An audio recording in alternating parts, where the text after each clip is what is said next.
Bismillahirrahmanirrahim. Assalamualaikum warahmatullahi wabarakatuh. Sahabat Ma'rifat yang dimuliakan oleh Allah, pada kesempatan kali ini materi risalahnya adalah tentang sekolah. Temanya yaitu jangan lari dari ujian. Sumber inspirasinya, kita harus belajar dan mencontoh dari anak sekolah SD, SMP, atau SLA misalnya. Sekarang kita perhatikan kalau anak sekolah tersebut sudah di kelas akhir, pasti akan ada ujian. Atau ujian sekolah, UTS, UAS, ujian praktek, bahkan yang sangat mengkhawatirkan dan menebarkan ujian nasional yang dikenal dengan UN, ujian nasib ya. Yang sewaktu risalah ini ditulis, kebijakan UN tersebut masih diberlakukan. Kalau mereka tidak lulus, tentunya tidak akan naik ke jenjang sekolah yang lebih tinggi. Nah, sekarang pembahasannya adalah, pertama, bila sedang ada musibah, kita klasifikasi dulu. Apakah kita sedang mengalami ujian, cobaan, atau mungkin malah balak atau azab.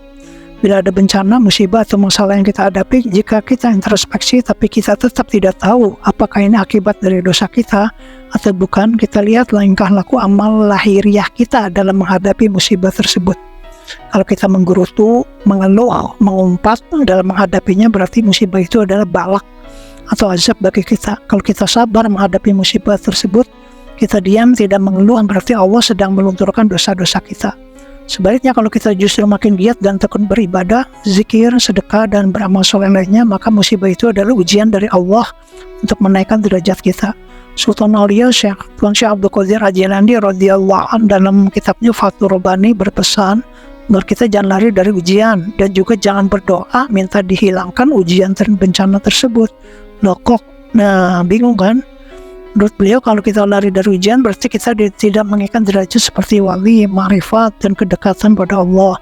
Simak sumber inspirasi di atas tadi, di mana kita harus belajar dari anak sekolah, baik itu SD, SMP, atau SMA misalnya. Sekarang kita perhatikan kalau anak sekolah tersebut sudah di kelas akhir, pasti akan ada ujian. Ujian sekolah, UTS, UAS, ujian praktek, bahkan yang sangat mendebarkan adalah ujian nasional atau UN. Bisa disebut juga ujian nasib ya. Coba perhatikan apa yang dilakukan oleh anak kita atau anak-anak sekolah tersebut.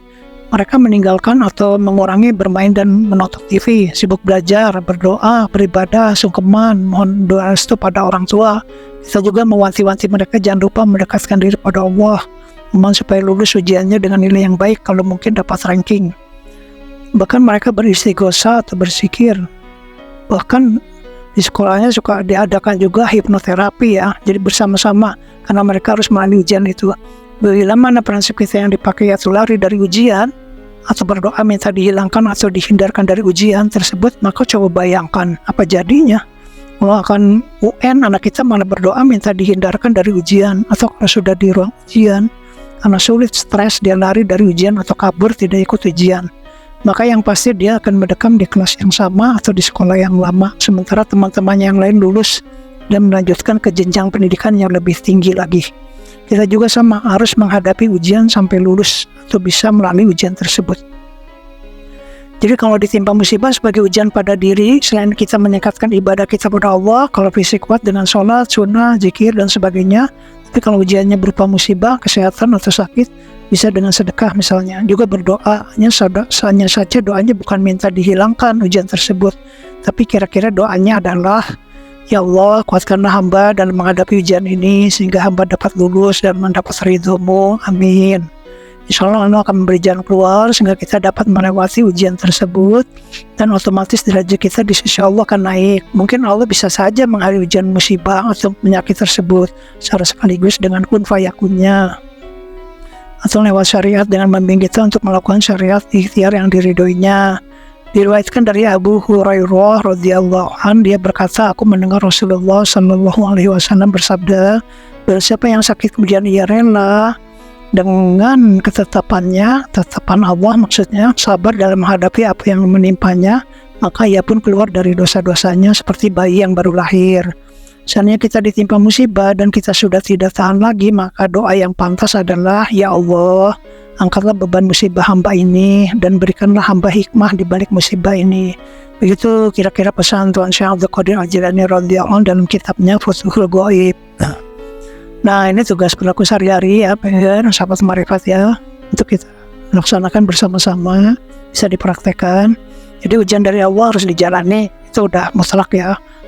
Analogi atau gambaran perbandingannya seperti anak sekolah yang harus menjalani ujian sekolahnya. Kalau dia ingin lulus naik ke tingkat berikutnya, kalau tidak lulus berarti mengulang atau remedial. Tapi kalau dia menghindari ujian tersebut, maka tidak ada peluang untuk naik ke jenjang sekolah yang lebih tinggi. Ciri-ciri musibah dari Allah, apakah itu azab atau ujian bagi kita? Silakan pilih sendiri nih. Kalau orang itu ketika mendapat musibah selalu mengeluh, berkeluh kesah, mengadu sana sini, berarti dia sedang diazab atau disiksa oleh Allah. Kalau orang itu ketika mendapat musibah dia sabar, maka dia sedang dilunturkan, dirontokkan, atau dihapus dosa-dosanya oleh Allah.